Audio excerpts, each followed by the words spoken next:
Alright, so this is actually a really neat section. It's just properties of Laplace transformations and how we could do some going forward.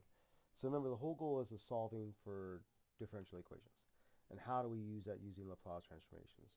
Okay. So first major theorem is if I know a known Laplace transformation and what I'm looking for is some e to some power equals the original what I have here. Okay. So this Laplace transformation is just, all I have to do is plug in s minus a into the here, and I get exactly that. So in other words, there's a shortcut to do so. So I don't have to do the entire thing from scratch. It just gives us a template to go by itself, as long as I know the original Laplace of the function. Okay. The next one talks about derivatives. Okay. So let f(x) be a continuous, and let the derivative be a piecewise continuous. And it doesn't really have to be piecewise, but kind of get the drift. But the key thing is we could find the Laplace transformation of its derivative, kind of in the same situation, you know, taking the integral, right? It's top minus bottom. That's kind of the situation here. It's s times the original Laplace minus f of 0. And we'll talk about what that means in a little bit. Okay. This theorem, it just goes into indefinite. So this is just for the first derivative, but this goes into the nth derivative.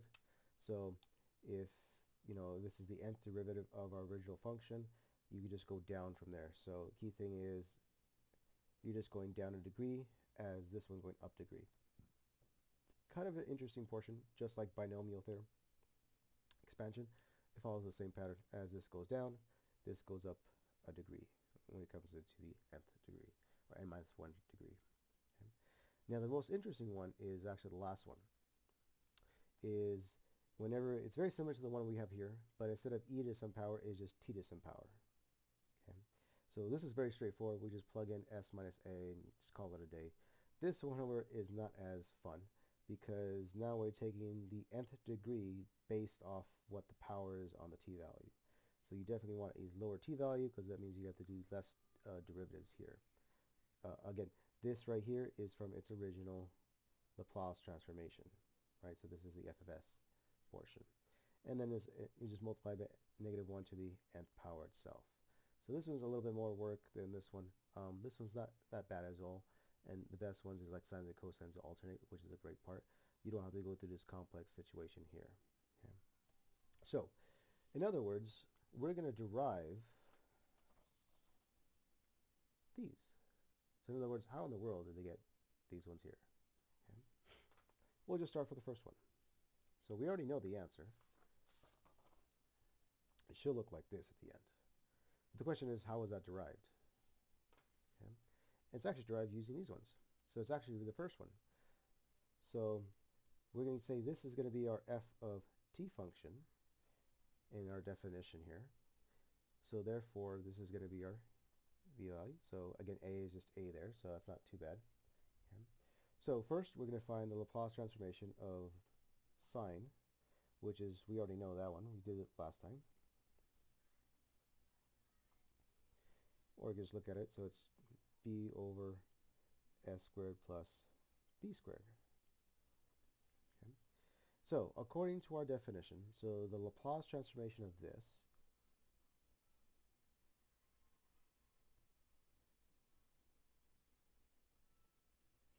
is equal to f of s minus a. Or in other words, right, I'm plugging and chugging. That's the best part. I'm plugging this whole thing in for s. Again, remember this is capital F of s, right? It's a function in terms of s, not a. So s. So that's where I'm plugging it into here, not b or anything else. Okay. So if I just plug that into here, I'm getting b over s minus a squared plus b squared, which is exactly the property. And there we go. Kind of nice, right? That's how we use this. So Laplace transformations makes things so much easier, and especially its properties themselves. Okay. So let's keep going with this situation. Okay, so now let's derive the Laplace transformation of cosine b, knowing the Laplace transformation of sine of bt. Okay, so we did this earlier. So this one is b over s squared plus b squared. Now, how do we know this? Well, how can we find this knowing this back here? Okay, and that corresponds to the second theorem we're going to be dealing with, is the derivative. Okay? So, if our f of t is sine, our derivative will be b times cosine of t.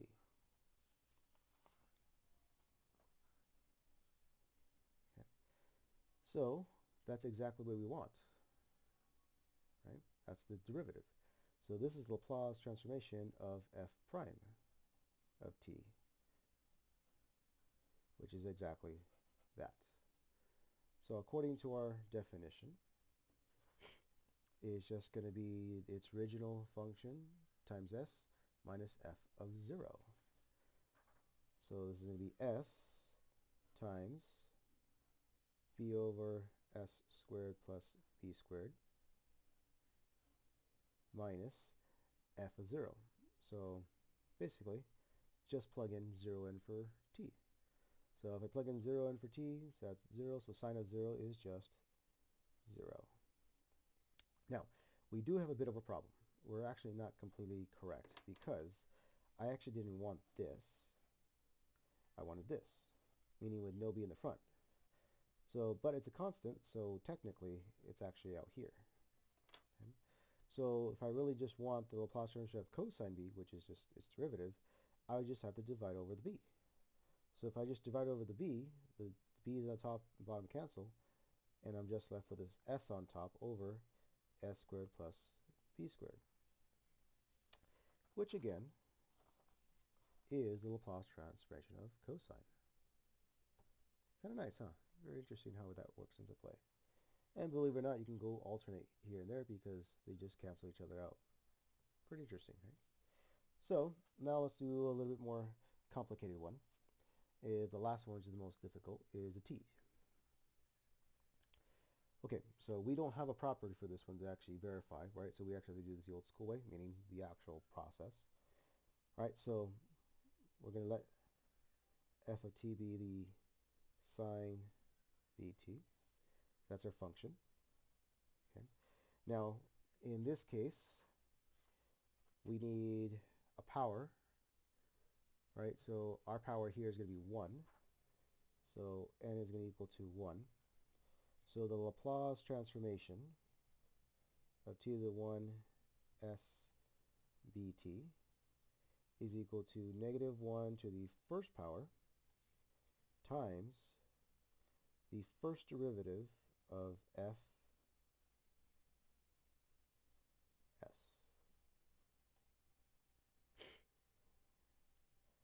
So in other words, we just take the first derivative of this, or actually of the Laplace transformation, and then plug it in. Now, the key thing you got to remember is when it comes to this part, it's the Laplace transformation, not the original function to begin with. Okay, so our f of s, and notice why I'm going back and forth with L and F. So knowing those things is important. So this is s over s squared plus b squared. Okay, so now we got to take the derivative of this part. Now, this is a, how do I say this? You could technically, well, actually not s, what am I saying? B. Good, ooh, good. Makes it much easier. I was about to do quotient rule. Now we don't have to do quotient rule. I'll rewrite it a little bit formally for myself. Okay. So now we can take the derivative of this. So this is nice. It's just a straight chain rule. Derivative inside times derivative outside. So derivative derivative outside will be negative on the outside, and then to the negative 2 power times b times the derivative of the inside. Again, it's in terms of s. So the derivative of the inside is going to be times 2s. So this derivative ends up being a negative 2sb over all of this.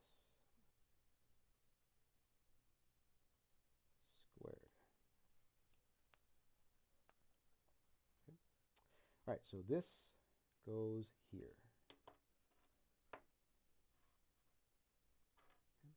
So now all I got to do is multiply by -1, which just changes the sign. So the Laplace transformation, what I'm really looking for of all this, is equal to the positive of 2sb over s squared plus b squared squared. And there we go. So nice process. Laplace transformations are really nice to deal with, and you'll see that much more later on.